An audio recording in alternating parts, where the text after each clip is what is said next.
Yo, what is going on? This is your humble correspondent, John Ross Marcus Cox, coming back to you with the Way Too Much JRMC podcast. Hope everybody's had a wonderful last couple weeks. Hope everyone enjoyed my the last show that I posted on here. That was my guest appearance on the Talk Junkies podcast from out in Kansas City. Want to give all those guys a shout out. Tell them thank you for having me on. It was an absolutely phenomenal experience, and got to meet some cool people. And man, it was just I was immediately shown what the power of social media was and alternative news sources and all that. 'Cause it was within like hours. I was getting calls from people across the country that are doing similar things to what I'm doing and that have already been way more successful than I've been at it. All that, all that good stuff. Want to help, or want to know how they could help. All that good stuff. It was pretty awesome. So again, I want to say thanks to Paul Weiss and the crew out with the Talk Junkies podcast. Thanks a lot for having me on. We'll go and get our normal housekeeping stuff out of the way here. Obviously, anybody watching the show, appreciate y'all listening in. Appreciate you giving me your time and attention on this Friday evening, or whenever it is you're listening. Maybe you're in the future listening to this. You can find me on any of the social media platforms by searching Way Too Much JRMC, WAY, and the number 2 MUCH, and then JRMC. It's my name, John Ross Marcus Cox. Find me on all the social media platforms except for currently you can't find me on Facebook. So I got banned on Facebook and Instagram for a spell, and I've immediately filed an appeal, and it said like it might take 30 days to get an answer back. I got an answer back in like 10 minutes, saying they was like, you ain't getting back on. I have about as milk toast of a social media presence as you could possibly have. So I didn't know what possibly could have happened. But then soon got an email within like 10 hours saying it was all a mistake in the first place, and they're going to be reinstating me. I'm back on Insta. I got my Insta back, but I'm not back on Facebook yet. So please, Meta, get me back on there. It's Christmas time, and I got to get some stuff on Facebook Marketplace. You feel me? I ain't trying to buy all that stuff brand new. Everything in my house is used. So find me on any of the social media stuff. Also, you can go to any of the podcast platforms. Video, I'm on YouTube and Rumble. Audio on Apple, Spotify, Amazon Podcast, Google Podcast, all them bad boys. Just search Way Too Much JRMC, or you can click the link in the show description, take you to my link tree or my RSS feed, and you can click on the platform of your choice. So, we got that out of the way. So, sorry, it's been a couple weeks since I posted that last show where I was at that guest appearance, but the last 2 weeks I've been in the trenches. People, I'm telling you, I've been writing a couple bills. A parental rights bill. I'm trying to help a guy here in Kentucky revise his Second Amendment protection bill. And I got another one right now that's I can't wait to talk about. That could be like earth shattering here in Kentucky. It'd be awesome. But we'll go through all that. The main topic of discussion today shouldn't be a partisan one. But this topic is one that the left has lost its mind on, but I think it's true to the core message that whenever my boy Pink and I started doing this show was very central to that theme, that communities that the uniparty, whether it be the establishment Democrats, establishment Republicans, whatever, the communities that they don't want talking, agree on this issue. But they try to drive a wedge between us, and that's school choice. So in Kentucky, we'd passed a bill. I think it was this past session, or maybe it was the session before that. Basically, establishing education opportunity accounts. Basically, so like businesses or individuals could donate funds into these organizations that were going to be nonprofits that were going to distribute the funds out to people that qualified based on certain income limits and all that stuff. But they'd also be tax deductible. I actually think it was going to be tax credits. So it actually would have been more than just deductions. It would have been tax credits. And our Kentucky Supreme Court struck it down yesterday.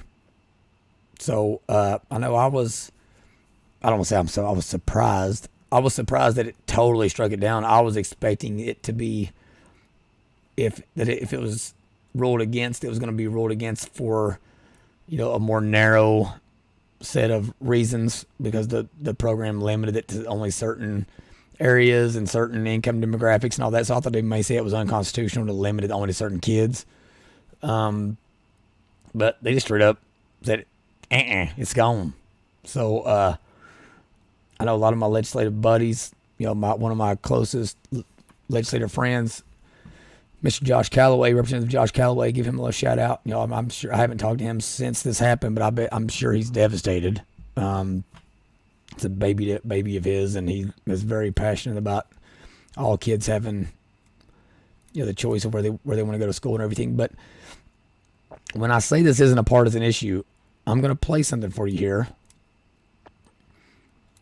and then I'll tell you who it is afterwards. I'm hoping that it plays. I think I figured out how to play something on my computer and you be able to hear it. I tried this in the past and it didn't work. So if it doesn't work, I apologize. It's going to be like a minute and a half. So actually, I'll just go and tell you who this is. So this is Senator Cory Booker from New Jersey. All right. So he's a Democratic senator, state of New Jersey. Even though I hate intersectional politics, I'm going to go and tell you he's a black dude. All right, so he's black, he's Democrat. Supposedly school choice is a very Republican issue, right? It's supposed to be only like rich people that want it, only rich white people, white supremacists. It's white supremacy to want all kids, including black kids, to choose where to go to school. But let's listen to what he had to say about this, and then we'll talk about it a little bit. So here we go. I cannot ever stand up and stand against a parent having options, because I benefited from my parents having options. And when people tell me they're against school choice, whether it's the Opportunity Scholarship Act or charter schools, I look at them and say, as soon as you're telling me you're willing to send your kid to a failing school in my city or in Camden or Trenton, then I'll be with you. But as far as I know, all the people representing my city right now, I'm not exaggerating, I've looked, maybe I'm wrong, but all the people representing my city in elected office that have children in schools, let's start at the top. I'm going to be out there fighting for my president, but he does not send his kids to Washington, D.C. public schools. I got a governor in the State House. He does not send his kids to Trenton public schools. I could go all the way down to city council people in Newark that do not send their kids. So what have we created? A system that if you're connected, elected, have wealth and privilege, you get freedom in this country? And now you want to deny that to my community? No. I'm going to fight for the freedom and the liberty and the choice and the options of my people in the same way you will defend that right for yourself.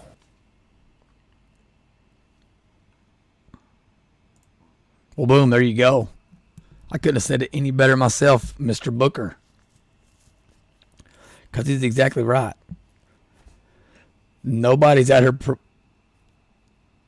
being a proponent of only school choice for rich white kids. The whole point of the current school choice movement is to give every kid a choice of where they go to school. That's the whole point. And he's also absolutely correct that all these people that are against it, I'd say on a conservative estimate, at least 50% of these people that are against school choice send their kids to private school. I'd say that's that's a conservative estimate. Like I would bet what I got in the bank on that, which ain't much, but I'd bet it on it, right? So even Cory Booker agrees with us on this. Now, he just voted against the bill that was aimed towards school choice. Now, I'm going to try to have some intellectual honesty here and some journalistic ethics. There may have been another reason he voted against the bill. That's the problem with federal bills, is like they try to put so much crap in them that half the time you think somebody doesn't support something, but they really do. They just didn't support something else. You know, maybe there was a border wall was in this one or something. I don't know. But like, he's historically been an avid supporter of school choice. So I just wanted to play that for you there, because again, I think Cory Booker's a good representative. When me and my buddy Pink were saying was that communities, the black community and the poor white community aren't different, other than skin color, which neither one of us want to even talk about. But Cory Booker's an example of that. He's a black male, obviously like someone in authority that's worked really hard to get where he's at. I think he played football at Stanford, so that's another thing. Football is part of this culture where now I'm determined to expose that, and I think that's one way culturally how we win, is we embrace the sport of football. But so I played that for you just because everything else may come from that I talk about may come from a Republican source. It's about as democratic of a source and left leaning of a source as possible. So let's go over to the news release. So this is from the Louisville Courier-Journal, and I'm just going to read you the article about it being struck down. So it says a controversial school choice program that would have provided dollar-for-dollar tax credits to those donating money for non-public school tuition is unconstitutional, the Kentucky Supreme Court ruled Thursday. We will read those sections. I think it's important that that we read them verbatim, and so you don't think it's just my redneck butt telling you what it's talking about.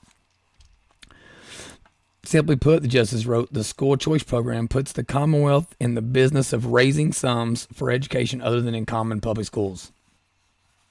The court declined to speak to the intent of the 2021 law creating the tax credit program, namely whether the goal of raising money for more children to have the choice of attending non-public schools is with or without merit, though the justices did cite precedent from a 1983 case. One of the justices went on to say, we cannot sell the people of Kentucky a mule and call it a horse, even if we believe the public needs a mule. If the legislature thinks the people of Kentucky want this change, it should place the matter on the ballot, the court wrote, citing Fannin v. Williams' 1983 case that struck down the state's attempt to purchase textbooks for non-public school students. Thursday's decision ends a lengthy legislative and legal process to make education opportunity counts a reality in Kentucky. So I think we'd agree that tax credits are much different than trying to buy books from public funds not for private schools. Under the challenge law, those who donate to the scholarship granting organizations would have received hefty tax credits from the state. Hefty tax credits? I mean, they were dollar for dollar. It wasn't like you donate $1, you get $3 in tax credits. So you got to deduct whatever it was you donated. The organizations would use donations to help low and middle income families pay for education expenses, most notably private school tuition in the largest counties. This is one of the main sections I want people to pay attention to. And I want, if anybody's Democrat to listen to me, and I do think there's some of y'all that are willing to at least hear me out on this stuff. This is where they're missing the boat. Okay, I also think they're missing it on the constitutional matter, but I do think that's more maybe up for debate. But this idea that school choice isn't already a thing is a farce. Guess who has school choice? Rich people. Okay? And middle class people currently that are willing to forego any extra money they have. I mean, I have buddies here in Louisville that their parents have damn near bankrupted themselves to send their kids to private school because the public school system in Jefferson County is so bad. Okay, but those people are putting their money where their mouth is. They're like, so they don't care if they're getting tax credits or not. They're choosing to forego retirement, to forego vacations, to forego Christmas presents. All that because choice matters to them. So All this decision does. All y'all that think that they want to come at this from like, well, they're against teachers or whatever. It's like when you come at it from that angle, realize that all you're doing is keeping certain kids from being able to choose where they go to school. Now that's about as racist and classist as you could possibly be, because this ruling does nothing to keep those kids that you like, the people that are currently in private schools, other than maybe some middle class people that are doing what I'm talking about. Those rich people, they're going to keep going. They weren't going to get anything from this. They weren't going to be able to qualify for it. So the left, the teachers union, Kentucky Education Association, KEA, JCTA, Jefferson County Teachers Association, the NEA, National Education Association, they're spending a huge amount of resources on keeping poor black kids, poor Mexican kids, poor minorities, in addition to all the poor white people, from getting to choose where they go to school. Those are the only people that they're doing this to. And I think it's important that that's a fundamental thing we continue to remember. Let's keep going. So this came from Krista Johnson, Olivia Krauth, and Mandy McLaren.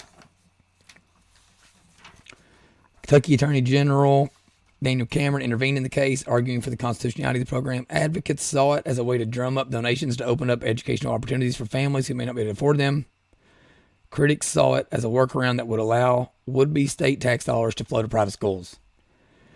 In this ruling, the court agreed with those critics. Though the state would not be sending a direct appropriation to non-public schools, it would most assuredly be raising funds for non-public education through the tax credit plan. The substance of this bill is obvious. It wrote, the funds at issue are sums legally owed to the Commonwealth of Kentucky. Kentucky's Constitution requires voters to sign off on any state funds that go to private schools. No such vote occurred involving EOAs. That's true. Governor Andy Beshear said during his weekly Team Kentucky briefing on Thursday that the ruling showed the state can't send money directly to private schools and they can't send it indirectly either. We'll touch on that in a minute.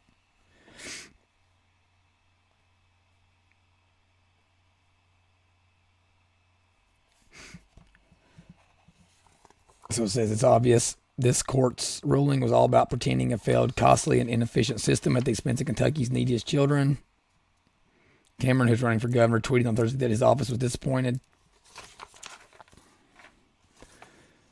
Another proponent said school choice programs are popular, proven, and change the course of students' lives. This is Andrew Vandervoort that said this. He's with, he's with Ed Choice Kentucky. So this effort to empower parents is too important to stop, and we will continue working to give every Kentucky student access to an education as unique as they are. It was quickly met by a legal challenge from Council for Better Education, which fought and won a 1989 case that led to major education reform. So Council for Better Education is still an organization. They began in 1989 fighting against major education reform, and they are still to this day fighting against major education reform in one of the, let's just be honest, one of the dumbest states in the union. As far as test scores and stuff like that go.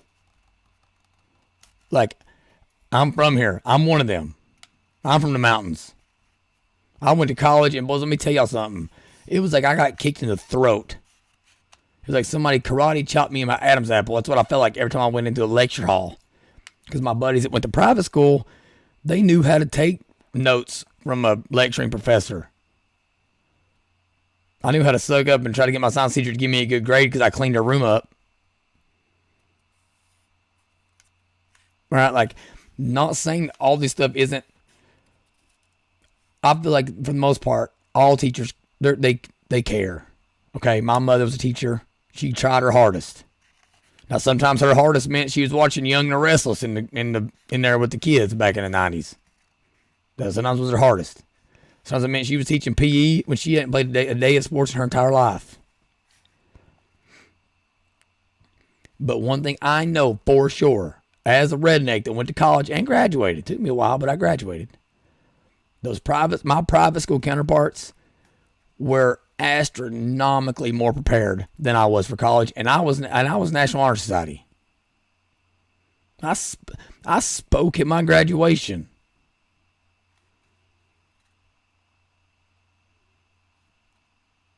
So competition is good. We want to raise our game up, right?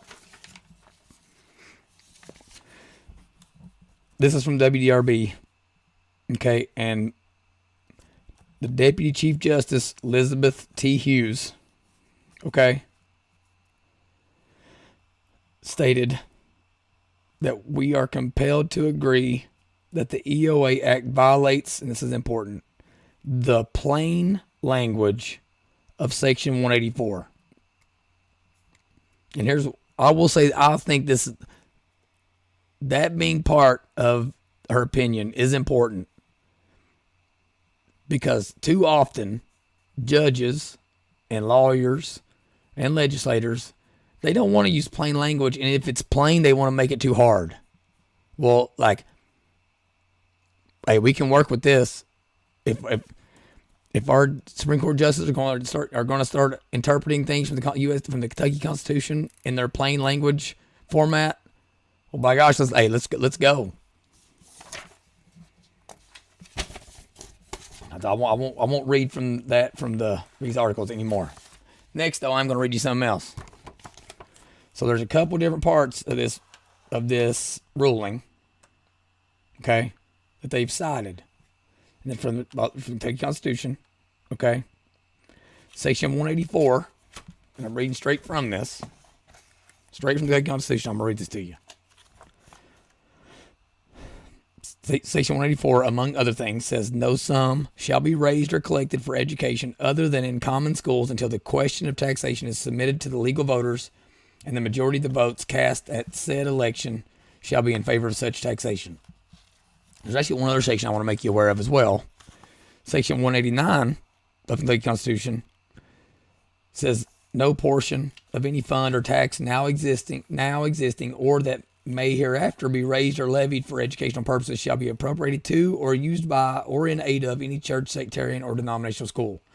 So basically it says school money cannot be used for church, sectarian, or denominational schools. It's a very important section of the Constitution when it comes to education.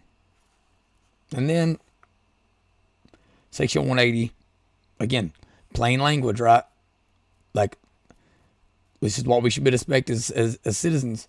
Section 180 says, act or ordinance levying any tax must specify purpose for which alone money may be used. So every act enacted by the General Assembly and every ordinance and resolution passed by any county, city, town, or municipal board or local legislative body levying a tax shall specify distinctly the purpose for which said tax is levied, and no tax levied and collected for one purpose shall be devoted to another purpose. One thing I'm going to do is I'm going to be on a mission now. I want to know what our tax dollars are being spent on. It's plain language in our Constitution. Any tax that we're paying, we have to know exactly what it's being spent on, and it can only be spent on that. There ain't no loaning money around to the rest of to the other chambers or the other slush funds they want. Like if that's what it's for, that's what it's for.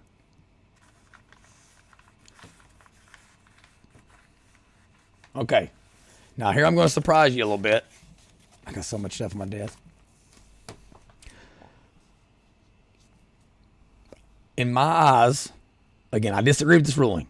Okay, I thought they might rule more narrowly or something, but it was going to be totally reasonable opinion or finding or ruling of our Supreme Court to say either these tax deductions aren't the same as raising and allocating funds, or decreasing tax revenue via tax credits lowers the collected amount of funds and hence creates a collection outside of government coffers. Okay, like at first glance, to me that's a reasonable thing to say, especially if you're of the Democrat left wing mindset, because in your eyes, anything that's already been paid in taxes or has been paid in taxes in the past is like it's a done deal. It's a set deal. You're supposed to you have to. Everything's based off that. So like to them, lowering tax revenues is nothing short of blasphemy. It's blasphemic, right? Is that a word? Okay, but as far as decreasing tax revenues goes, it makes sense, except in no way were these EOAs, when I say EOAs, I mean educational opportunity accounts, were they going to directly affect the amount of money the Kentucky I'm not saying the tax revenues. They weren't going to directly or indirectly affect the amount of money the public education system would receive. There had been no threat of lowering the allocation of funds to the Department of Education, to school districts. There'd been no discussion of lowering teacher pay. Okay, like teacher pay, teacher salaries, all that, like administrative costs, all that stuff's already set in stone. So no matter what, let's say every kid unenrolled and started going private or homeschooling, we'd still be on the hook for those teachers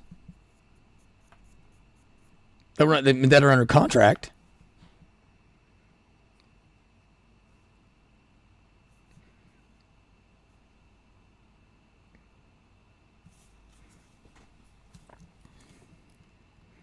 In order for money meant for public education to be spent on something else, wouldn't there have to be an actual direct reduction in the amount of money that was going to be allocated to the Department of Education? Their bottom line, wasn't going to be affected.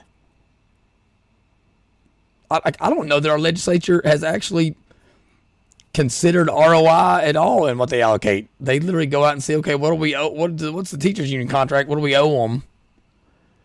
Like it's supposed to be tied to your funding and all that. I'm sorry, tied to your attendance and all that. But like, I've never actually seen a situation where a school couldn't pay their bills and then some.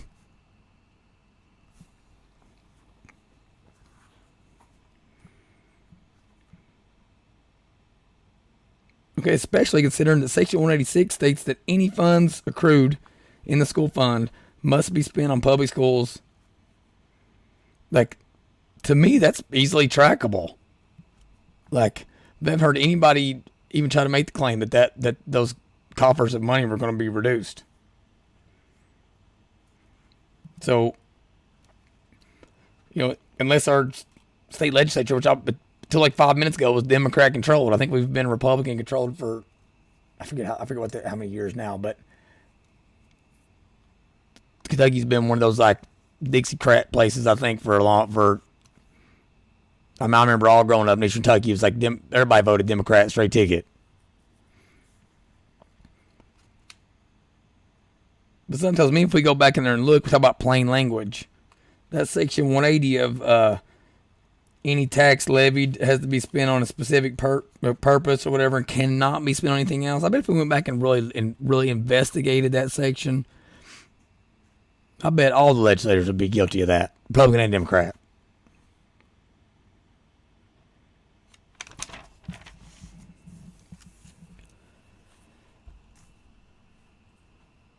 So, all three sections of the Kentucky Constitution cited guarantee that the school system will have money to operate.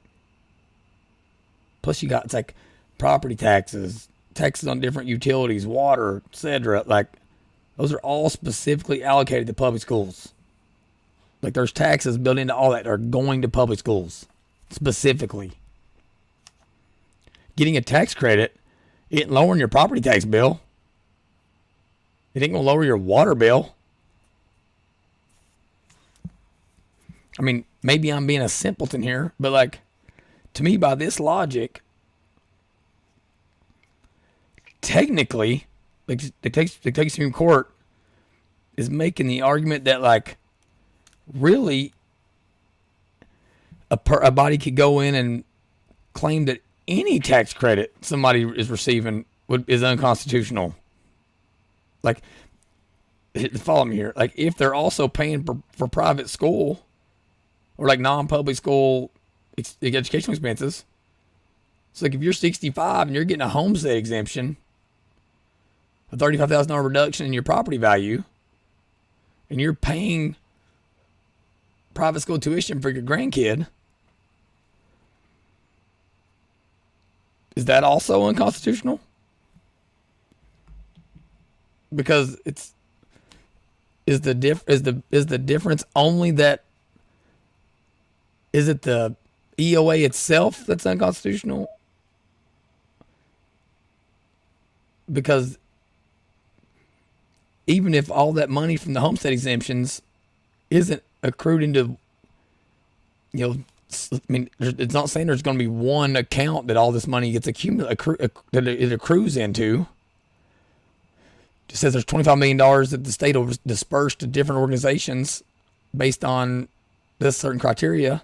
But like, so it could be one account or 5 million in different accounts that this money that they're getting the tax credit. So technically it's like the same as everybody that's 65 or older getting this homestead exemption. And maybe it saves them $400 on their property taxes. If they then turn around and spend $1,000 on their grandkids' private school tuition, well, I mean, it's, under this logic, 400 of that was spent. That $400 was spent on private school tuition, religious private school tuition.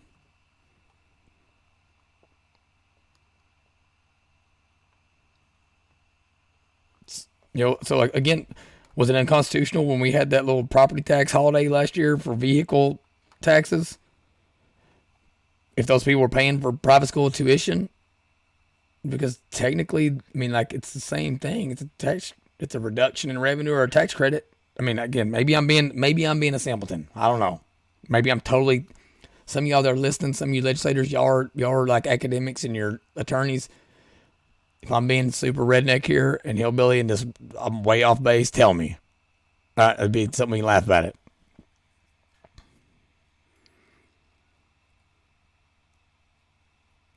But the true answer is, no, none of those things aren't unconstitutional. Because they didn't affect a damn dime of what schools were going to get. They got what they were going to get. Neither would these tax credits. The truth is, the left just thinks they own your kids. Anything that can take another child out of the indoctrination centers, they're going to fight it tooth and nail.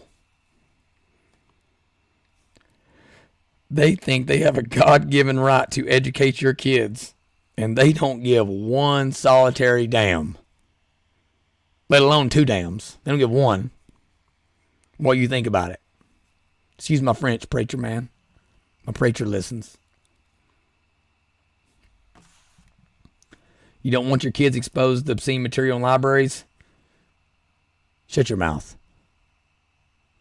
You think you have a right to send your kid to a school to learn in a safe environment where they have an SRO? You are a racist. You think you have a right to know your kid is asking to be referred to as the opposite sex, or that a boy is being allowed to use the restroom with your little baby girl? You are nothing more than a bigot, and you should catch a charge. Y'all think the KEA, the NEA, specifically here in Kentucky, the KEA, the JCTA, Jefferson County Teachers Association, y'all think they were bad before this? Oh boy. Get your popcorn ready, because they are going to feel more bold than ever. Like they have all the power. But here's what I'll say. I got news for them. I got news for y'all. For the legislators too. And I mean this exactly how I'm saying it. They never met people like us before. Up until It's December 16th right now. Let's say up until early 2022. They had only met civilians that were full of it and saying they were going to get it, and saying they were about it. They were about that life and they were coming. They'd only met people that were willing to say that, but then didn't have any follow through. They had never met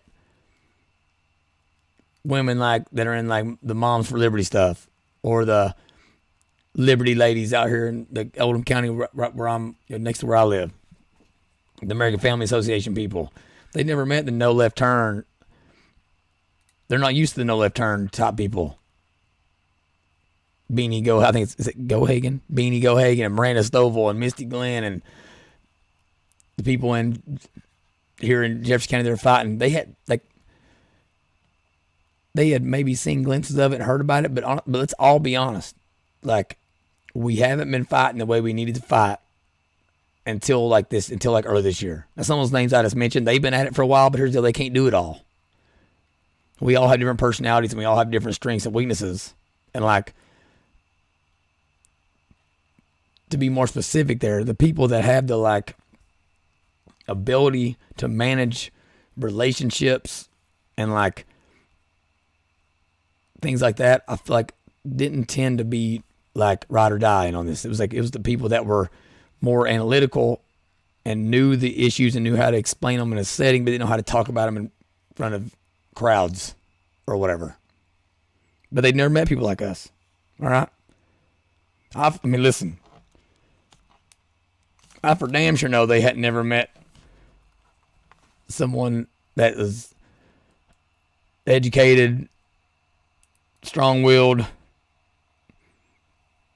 that was a father, that had been through the muck, been out and made it out the mud, and was super redneck, and embraced it,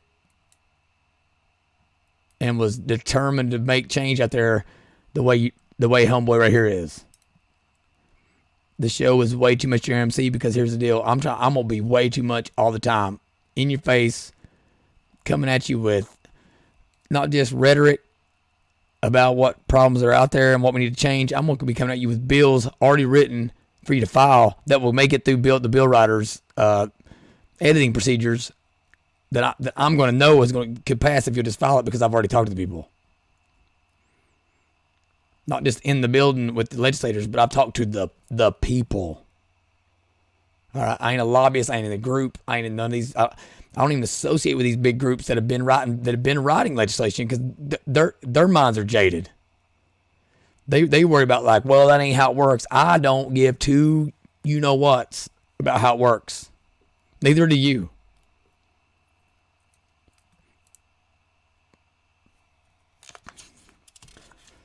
So here's what we're gonna do about it.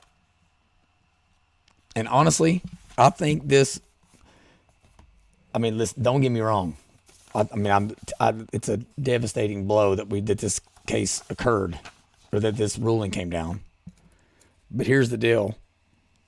One of the issues with getting legislation passed is the fracturing of the collective mind, especially on the conservative side of the aisle, because we're also individualistic, and we all get tunnel vision on school choice or parental rights or Second Amendment or tax policy or whatever, and like we kind of work against each other.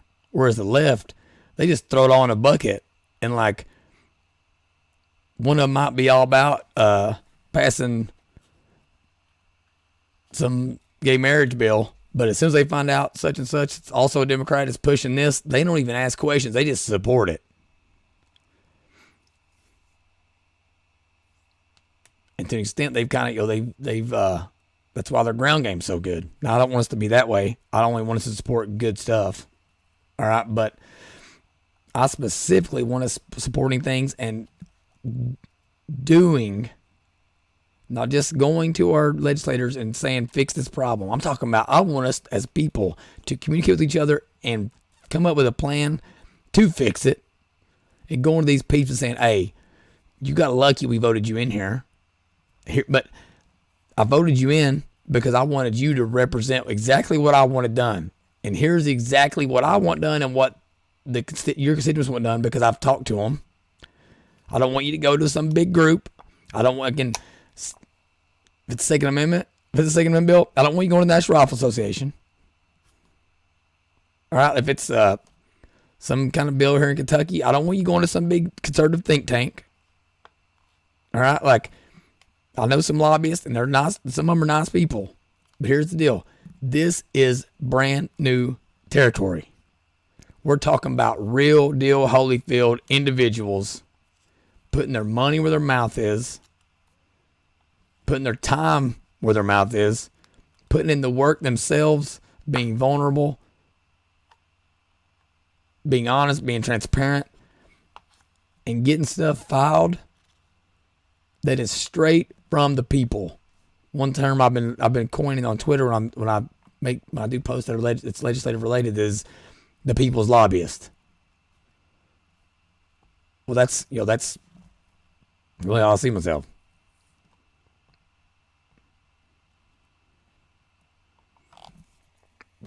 So, when I say here's what we're gonna do, I've been working my behind off for the last couple months on a few bills, okay?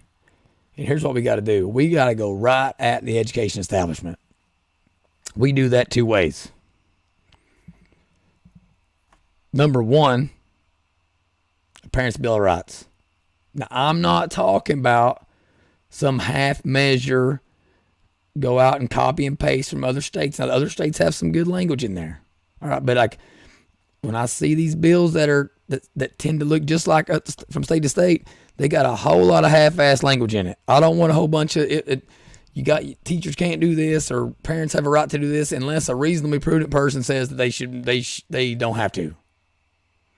Or you can't teach this unless it is deemed age appropriate by somebody that lives 150,000 miles away from here and a 17-person panel that they chose says that it's okay. No.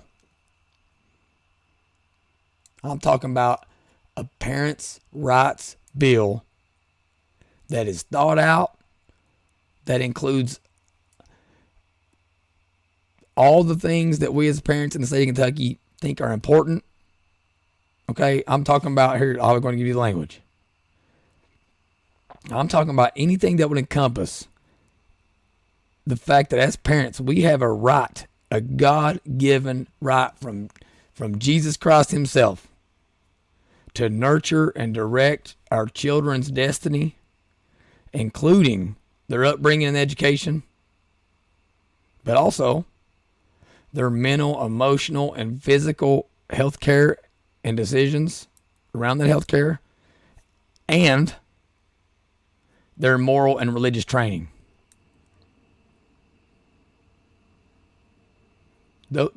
It's our right as parents to control all of that. The school has zero right over the parent to do any of that.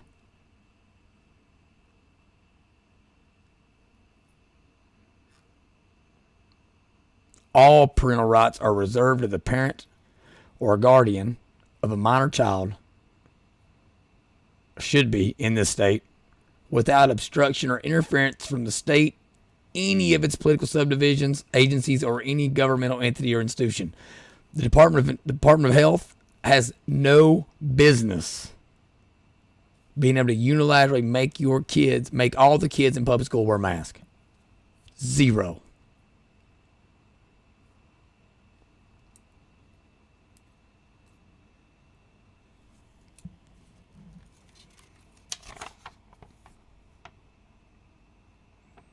We have a right as parents to know our kids aren't going to have to go to school and get bullied around. That they're going to step up. That the teachers, the administration, all that are going to step up, put a stop to it. And then guess what? Tell us. That's what all this stuff comes down to. All this parental rights stuff comes down to. Where you go into the transgender stuff, okay? Saying that we as parents have a right to know if our child is requesting to be referred to by the opposite biological sex. I don't give any craps, any F's. If you are worried that I might harm my kid, if you are that worried, here's what you have to do. You should have to alert the authorities that kid is in a hostile environment. You as a teacher have no business being the arbiter of truth with that. Do what you're good at, which is teach. I'm willing to tell you, you're good at that. You have a passion for it. But if you have an underage kid in your classroom and they're pregnant, and I have had 3 Kentucky teachers that are active duty right now tell me that they would not tell a parent their minor child was pregnant if they asked them not to. You do not have a duty to protect the student's privacy from their parents.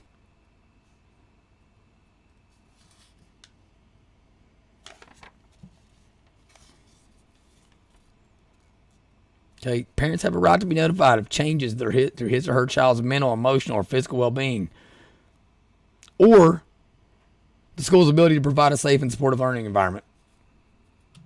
And there should be procedures put in place for that.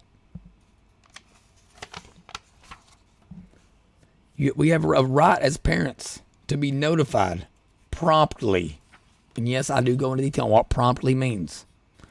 If there's physical assaults that go on at school, sexual assaults, appearances of weapons, drug use or possession, police investigations, bullying as defined by KRS 158.148, and we are Misty Glenn and her son Alex that got Alex's law passed a couple years ago in Kentucky in the House. Then it died after that in 2020. We included that in here. Okay. We also have a right to know about serious crimes, specifically capital offenses, felonies, or Class A misdemeanors. Convicting teachers or other school or local educational agency employees, whether those offenses were committed on or off campus of a school, convicting of them being convicted of crimes against students on the campus of a school or off of it. So I may have jacked that one up a little bit. I should have just read it all the way out. And then get this. The parent of a minor child in this state has inalienable rights that are more comprehensive than those listed in this section and the entirety of this act, unless such rights have been lawfully waived or terminated. Just like the Bill of Rights to our United States Constitution. Just because some are listed doesn't mean that's all of them. This is an inclusive list. So this means out of all of those rights that are out there, these are included in there for sure. It's not an exclusionary list that says this is the only ones. It's not a named peril insurance policy.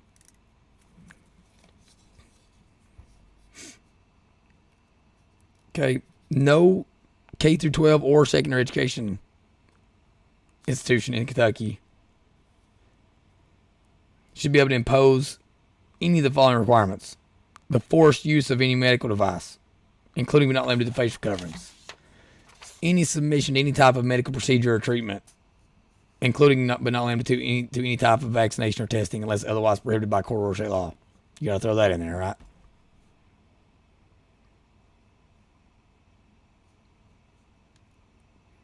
The schools they should be able to do it. There shouldn't be an opt-out.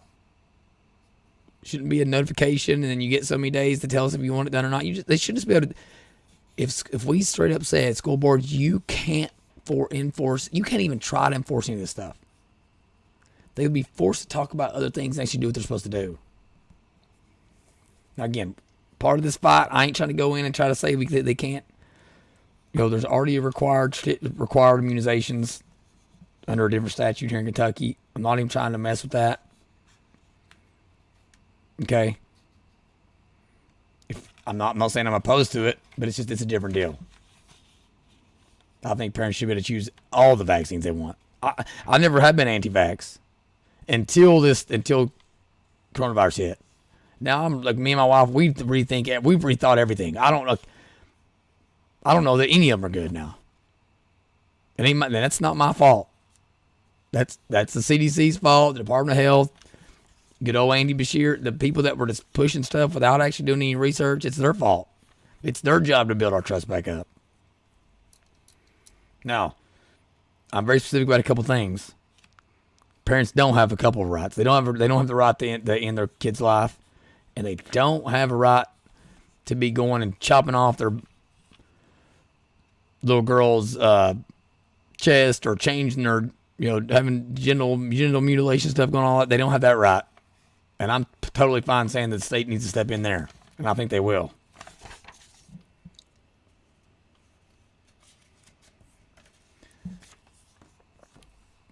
Parents also have a right to the expectation that schools will not allow minor children to view members of the opposite sex in various states of undress. Okay. Part of a bill that we're changing the language on started out saying school personnel have a duty to protect the dignity, health, welfare, and privacy rights of students in their care. We're changing that because I'll be honest with you, I don't think they have that. I don't think they have that duty. It's definitely not to protect privacy rights at all costs. That's how the left is. They're using those terms against us and saying like, well, the kid's saying that they're scared if we tell the parents they're going to get killed, so we can't tell them. Nope. Tell the kid or tell the authorities. One of those two.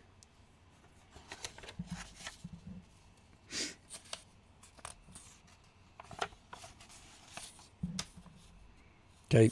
Parents have a right to know their kid isn't going to accidentally stumble upon obscene material in their public school libraries. Okay. Now, I'll be the first to tell you, maybe we hadn't hashed this section out all the way during the last session. I will tell you now, I know wholeheartedly it has been.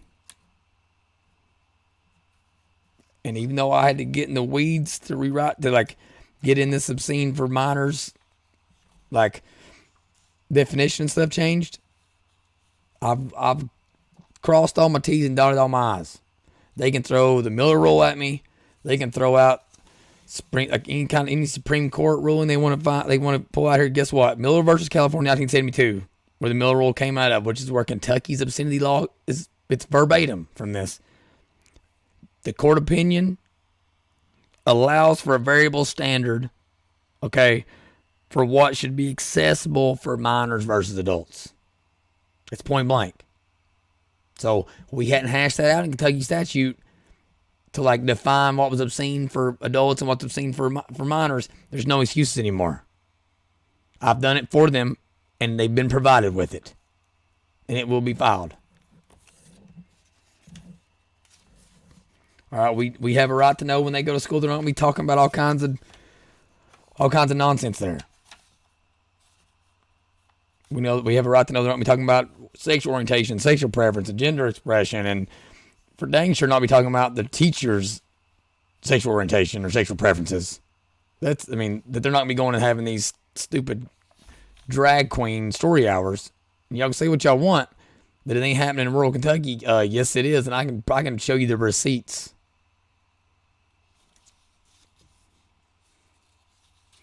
We have a right to know they're not going to be endorsing any political candidates and hanging up BLM signs or gay pride flags or anything. I'm not saying you can't hang that at your house.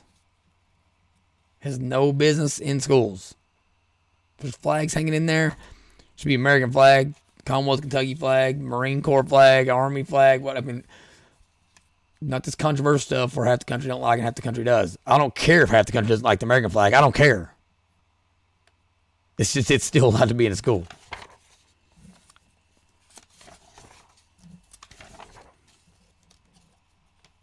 All right, so we have fleshed this thing out, and I will be posting this parents' rights bill that I have drafted, not by myself, using other, I've used other resources and I've had help, but I have been in the trenches on it, and I don't care to take credit for that. I've done it, so it is what it is. It wasn't a big group that did it. It wasn't a lobbyist group that I consulted. I actually kept them away because I don't want their old swamp creature habits coming in. We can't get that passed. Such won't pass it. Let my country boy little personality do that part. My good old boy holler mentality. Let me convince these people. Maybe let's see what we can get past before we start walking it back. All right. So that's the first way we attack it. Second way, I'm gonna be quick on this one. This one here is now this one's big. All right, but it's. I told my mother this. I said we're from rural Kentucky. You know, in those parts of the state, school board races are what they're what they should be. Small dollar donations. Somebody raises $5,000, another one raises $8,000, $2,000, or whatever, and they run. In Jefferson County, for the 4 races that were just ran, and the union-backed people won it, they spent almost $1 million freaking dollars on these school board races. I think the most any of the candidates of the union-backed candidates that they raised on their own was like $10,000.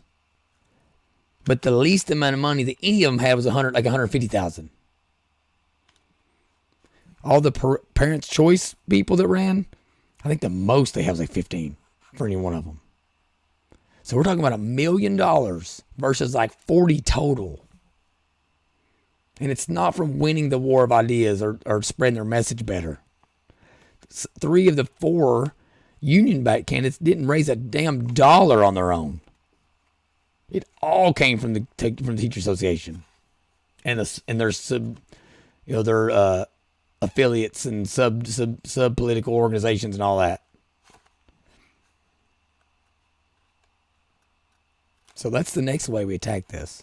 I'm not trying to get in the weeds on the unions, and I'm not arguing there shouldn't be a union. I'm not arguing. People should be allowed to form collectives and get better insurance rates and all that stuff. Now I think there's an argument on like should you be able to collectively bargain against your neighbor, which is what you're doing whenever you're collectively bargaining against the state. Nobody wants to admit this. Teachers are paid by their next door neighbors. That's where that money's coming from. But I'm not even trying to go that route. The same way I'm not trying to argue about the science with COVID mandates. That's one thing that's, freedom is freedom. Like you either don't have the ability to make me put a diaper on my face ever, or you have a right to put a diaper on my face. There's no, I don't believe in these middle ground things where you can't tell me if I can't go to church unless you really think hard about it and you think I'm at risk, and then you can keep me from going to church. No, that's not what I'm about. I don't think none of y'all are either. But the next thing, and this right here, this is a bill that comes from the top. It's the Senate leadership here. I ain't met with him yet, but I'm gonna meet with him.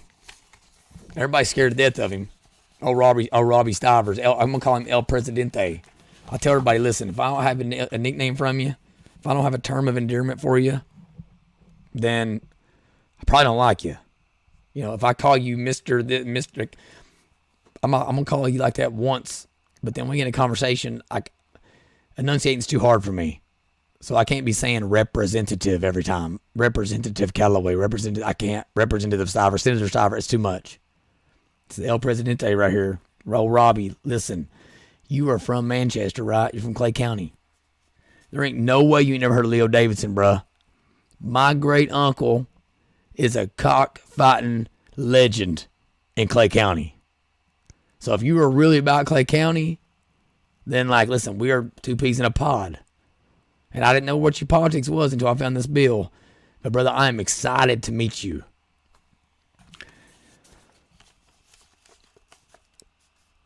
This is one of the sections of this bill. No public employer shall assist directly or indirectly any labor organization, person, or other legal entity with the collection of dues, fees, assessments, payments, or other charges or personal information related to them. Now he's got if any funds are to be used for political activities. I think it should be stopped at we're not in the business of directly or indirectly collecting dues, fees, assessments, payments, or other charges. But if we want to hammer these unions and really, again, I actually don't want to make it that way. I don't want it to be like we're coming after the unions. They have a right to exist, but they don't have a right to free payroll services. They don't have a right to lie to their members and not or maybe not even lying, not be fully truthful with them, and actually have to prove to them this, like they're providing a good service for them. Basically, the teachers union is the mafia. They're like this. Whoever your union rep is, they're basically Tony Soprano. They are forcing you to buy protection from them because ain't nobody else trying to come at you.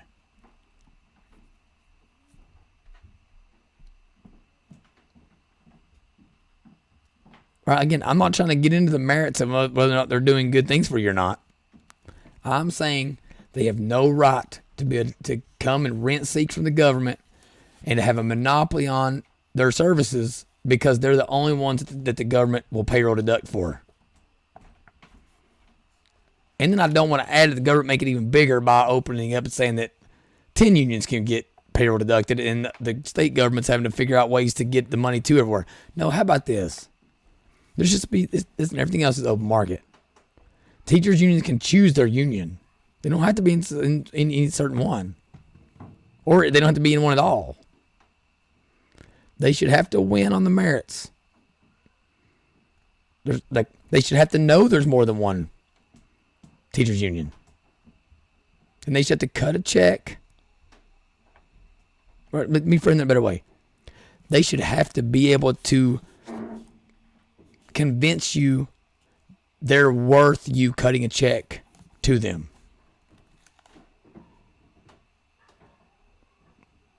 Now, the way he's got it set up here, it says they're not willing to do that unless they're involved in political activity. We're not willing to collect any of those things if they're involved in political activity. If that's where we have to go, I'm fine with that. I want to fight. So let's just fight. I love it. I love in the trenches. Because the way old Senator Stivers, I'm gonna give it to him once. I called him Senator Stivers. The way he defines political activities in here, man, it's masterful. I love seeing a good old redneck hillbilly country boy doing some masterful shit. I love it. I mean, I want to go to war for this dude. I'm over here like I'm flexing up. I'm about to do some push-ups after I hang up here.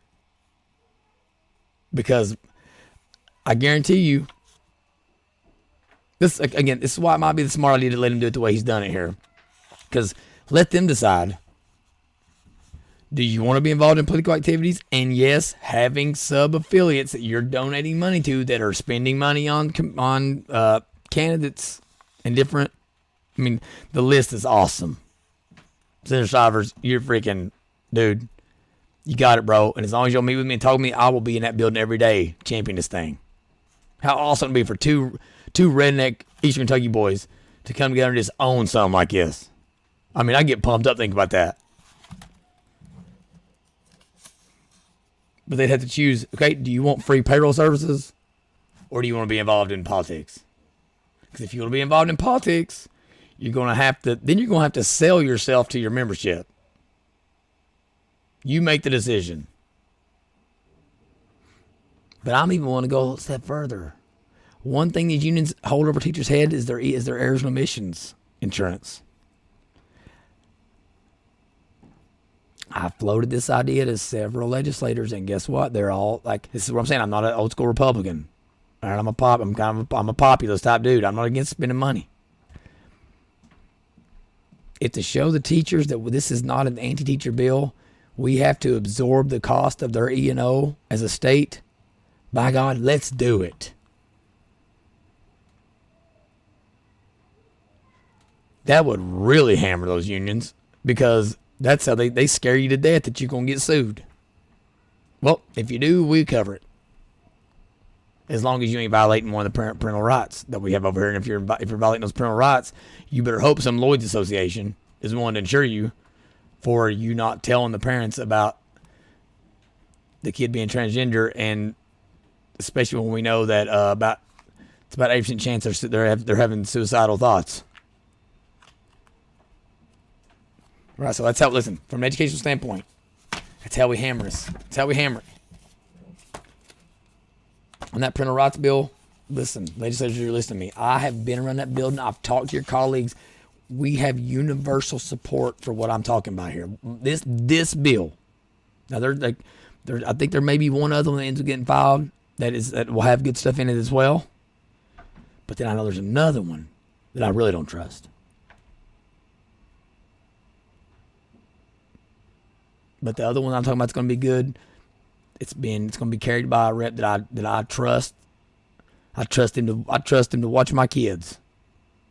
And he's a good old boy from down in East Kentucky. And man, listen, we got so many good East Kentucky reps right now. This state, this country, they need y'all. They need strong Eastern Kentucky, Appalachian, good old boy hillbillies that walk the walk and talk the talk to do what needs to be done.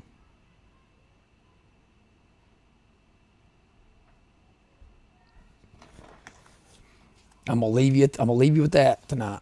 All right, but that's my battle plan. Those are the two things educationally I'm going after: parental rights and doing away with this monopoly that the KEA has on our teachers when they have other options, and those other options do not have the same benefits that KE does as far as collecting their dues and all that. They bully these teachers to death. My mother's told me that as a teacher, you were scared to death to not sign up for that union. Now, I've been reached out by other unions that they just, again, they don't want it. They don't want it through their own payroll collection. They just want to be in that. I'm sorry, I'm not a lobbyist. I want to do what is right for the state and right for the people.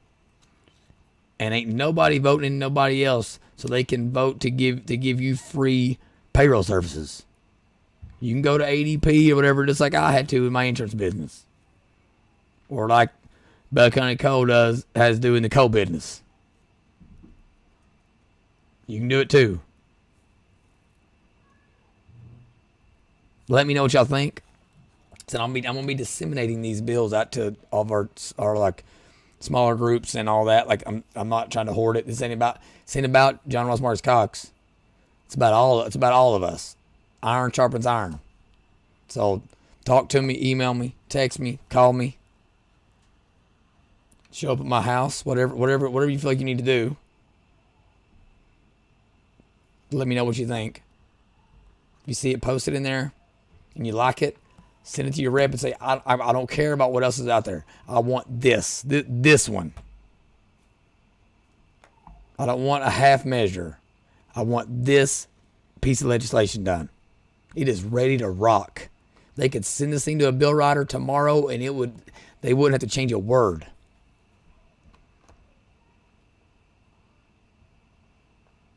I love y'all. I appreciate y'all for listening.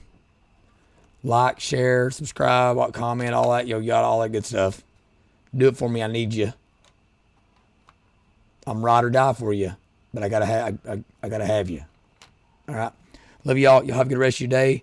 Enjoy your weekend. You will hear from me again before Christmas, so no need to worry about that.